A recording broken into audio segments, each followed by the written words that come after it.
You're listening to Winnipeg's Classic 107. My name is Simon Rusnak. A Summer Sing in the City. Summer Core returns this weekend.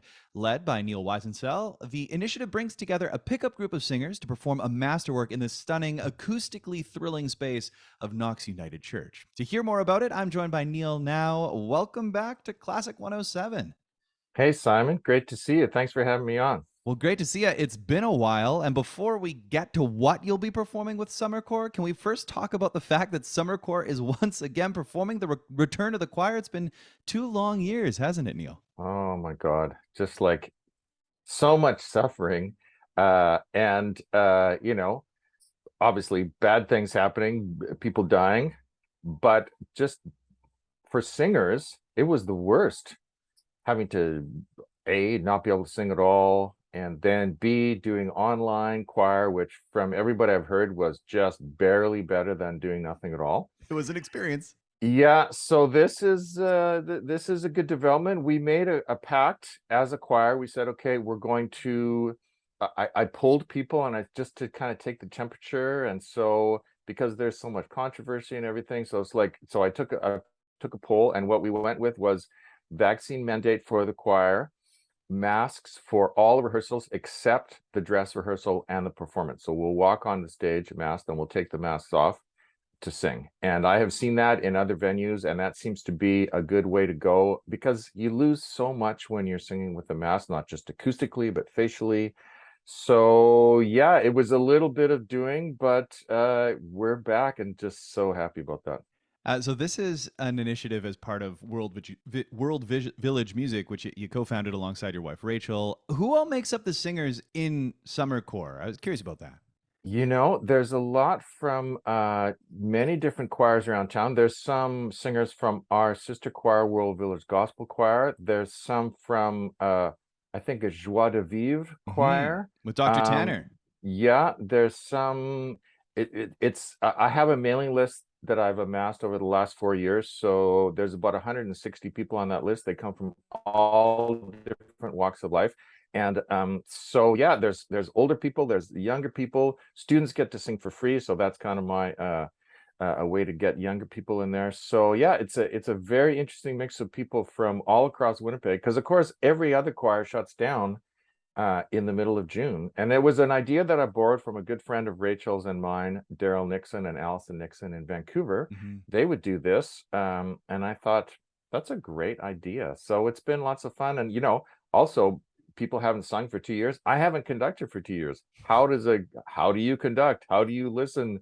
How do you troubleshoot? Like all that kind of stuff. I needed to kind of get the rust off for myself too. So it's been great for everybody.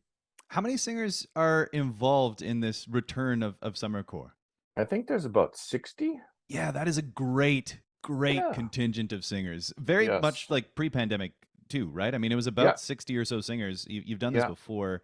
Yeah. And like you say, it's sort of like a summer singing intensive, 10 weeks of rehearsals leading us to this performance weekend in which you'll be sharing with the Winnipeg audience the sublime and celebrated Foray Requiem. Neil, I have to ask, what makes you think that this is such well, I guess, what is it about this piece of music that makes it such a hallowed part of the literature? It's like so good. Uh it's fun to sing. Like in the past, we did the Brahms Requiem, which is amazing in its own way, but so hard. Like, Hmm. oh my God, hard to conduct, hard for the orchestra, hard for the choir. We were like sweating bullets going, are we going to get this thing? And in German. So the Four Requiem is in Latin. It's a little bit more approachable language-wise, but also just the harmonic language is just, I mean, I'm also a composer, and Hmm. if my music could sound like Debussy meets Puccini, I'd be super happy. So I'm a big fan of the French school. So Debussy Fauré, I love. Just interesting, unexpected harmonies, very beautiful textures, just stunning solos. My wife Rachel is singing the Pie Jesu, which is a Mm. beautiful solo for very famous, probably the most famous part of the piece.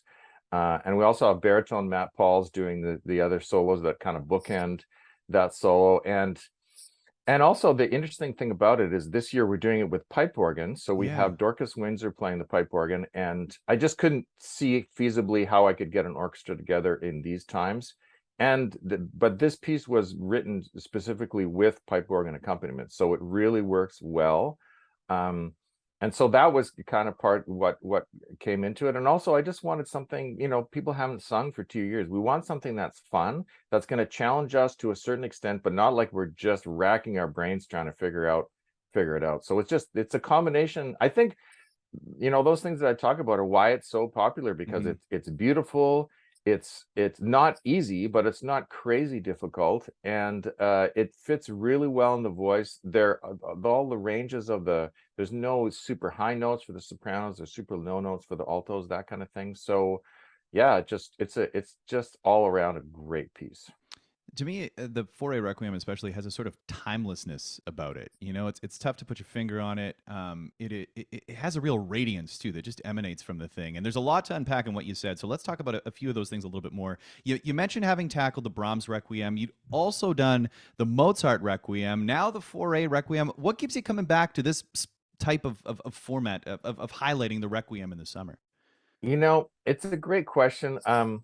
When I worked at a big church in Vancouver called Canadian Memorial United Church, and they were founded on Remembrance Day, 1928.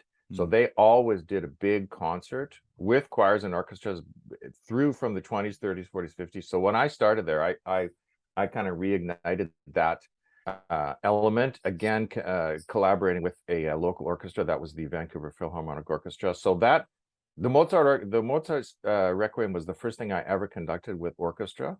Hmm. So that I kind of have a history at that. So when I started up summer corps just from scratch, I thought, well, I need to have somebody that's really going to grab people. And the Mozart Requiem is very famous, and it's a little bit like the Foray in that it's not crazy hard. It's not as hard as the Brahms, but I would say harder than the Foray. So it was I went with something that I knew, and then the Brahms Requiem the next year was also something that I knew, and then I thought, and the singers told me, let's sing something in English. So then we did the Creation by Haydn, Right. which was also fabulous, totally different. But the foray was also just like we are in mourning. Like there is a lot to mark, and lots of people, like I said before, have died. So this year it actually seems more than the other years, where it was just my familiarity with the works, that it just seems like an important piece to present this summer. Yeah, and I think one of the other things too about the Foray Requiem, at least to me, is that it also offers a sort of peace, right? To those of us who are here and to hearing this music and letting it wash over us. There's a sort of somber nature to it, but more of this sort of peaceful outlook. Again, like this radiance that comes from the thing, and I think that's going to really be appreciated by the Winnipeg audience, right? Yeah, and yeah, you're very right on about that. Brahms's Requiem also is much more not so Sturm und Drang as the Verdi Requiem or the Mozart Requiem, and the Fauré ends with this beautiful In Paradisum, Hmm. talking about what it's like to be in paradise, which I think is just a great way to end things. And yeah, like you say, there's a somberness to it, but there's also really light. There's a lightness that comes through this music. Sounds like it's going to just be an absolutely wonderful performance this weekend. If people haven't been to, or I guess heard a performance in Knox United Church, this is a real special place to perform in, isn't it? It's a total gem. I think it's the best sounding acoustic in Winnipeg, and I'm not just saying that to, invite people out. I really think it is. Also, it's not close to any major arteries, Hmm. so it's very quiet. It seats 1,200 people. There'll be lots of room for people to just spread out wherever they want. It's got a giant balcony, and it's got this magnificent pipe organ that's built right into the building, and it's got a choir loft that we use, that really is very, very suitable for singers. And yeah, there's just something about the sound. It's such a you can really hear the depth of the space when you sing into it.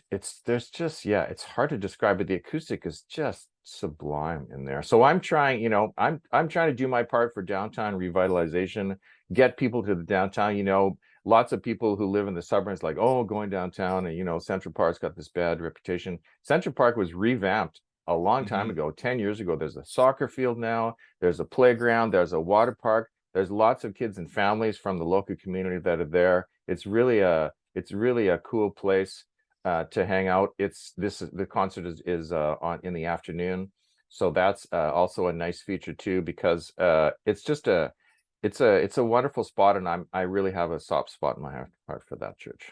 Yeah, right across from Central Park. That's this Saturday, August 13th, an opportunity to hear the sublime Foray Requiem sung by Summer Corps. Neil, one last thing. If people are looking for tickets, how do they go about doing that? Where should they head? Well, there's at worldvillage.ca. That's our website. They can click on there, and then there's a little tab says upcoming events. Then you'll go right to a page where you can buy tickets online for the low sum of $12. So if you buy tickets in advance, you'll save yourself $3. There will also be tickets available at the door, cash or check. I don't think I have a way to take debit cards or anything like that. But if you want to save yourself some money and buy your tickets online, you can just hit that link, and you'll have your tickets to be waiting for you at the door. And we'll get all the links up at classic107.com. Thanks for telling us about it, Neil. Great to have Summer Corps back. Thanks for having me, Simon.